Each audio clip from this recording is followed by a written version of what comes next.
lihat di sini sembari menunggu seperti apa jalannya sidang tahunan MPR, DPR dan juga DPD RI dan laporan keuangan yang akan disampaikan oleh Presiden Joko Widodo, laporan nota keuangan nanti pada siang hari nanti dan juga pidato kenegaraan yang akan berlangsung sekitar pukul 10:30 nanti. Kita akan membahas terlebih dahulu ya seperti apa sebetulnya mungkin yang poin-poin yang akan dibahas juga dalam sidang tahunan, sidang paripurna MPR, DPR dan DPD RI saat ini, di mana kalau kita lihat ini kan sudah menjadi suatu agenda tahunan. Presiden Joko Widodo ini menyampaikan pidato dalam rangka penyampaian laporan kinerja lembaga-lembaga negara dan juga pidato dalam rangka Hari Ulang Tahun Indonesia ke-77. Nah, berbicara terkait dengan mungkin yang menjadi perhatian saat ini adalah seperti apa untuk RUU dari ataupun juga rancangan APBN kita di tahun depan, apalagi di tengah situasi yang penuh ketidakpastian.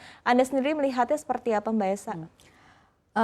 Bahwa RAPBN 2023 itu sangat penting untuk menurut saya untuk banyak hal, terutama bahwa kita harus ingat tahun 2023 akan menjadi tahun terakhir bagi Pak Jokowi menjalankan pemerintahan secara penuh ya, karena 2024 dia akan mengakhiri masa jabatan dan artinya bahwa tahun depan adalah tahun terakhir di mana dia bisa habis-habisan untuk memberikan legacy seperti apa sih sebenarnya yang dia ingin tinggalkan untuk Indonesia, terutama untuk kita ingat janji-janji Pak Jokowi di awal itu adalah infrastruktur selalu nomor satu ya. Tapi kan kita ingat bahwa 2 tahun terakhir di tahun 2020 dan 2021 sangat sulit menggenjot pembangunan infrastruktur karena ada pandemi dan kemudian dana dan anggarannya pun dialihkan untuk penanganan pandemi.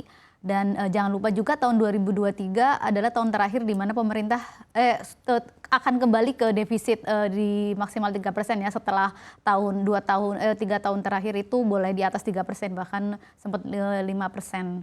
Dan banyak sekali faktor-faktor yang membuat harus dilihat lebih dalam seperti apa sih sebenarnya fokus pemerintah ke depan, karena kita harus ingat mungkin tidak seperti tahun ini yang kita kayak pesta pora durian runtuh komoditas. Betul. Apakah kemudian 2023 akan masih optimis seperti tahun ini?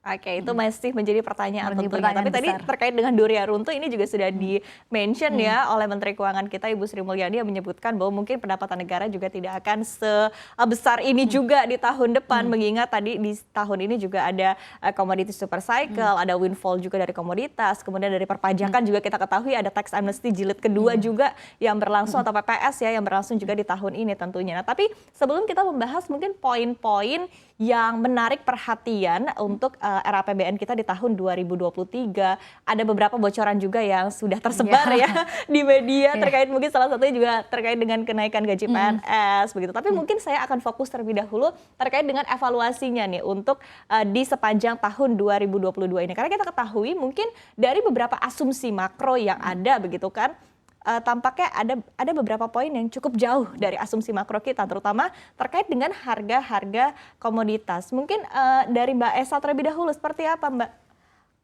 Yang pasti hampir pasti merasa itu pasti inflasi ya, karena kita tahu bahwa inflasi tahun ini di luar dugaan banyak orang, tidak hanya Indonesia, inflasi negara-negara juga melonjak sangat tajam dan pada Juli kemarin sudah 4,94, akhirnya 5%, dan ini sudah hampir tidak pernah terjadi selama 5 tahun terakhir. Mungkin inflasi sangat luar biasa tinggi ya. Karena biasanya harga energi terkendali, harga pangan terkendali, sementara tahun ini ada perang, kemudian kenaikan harga komoditas.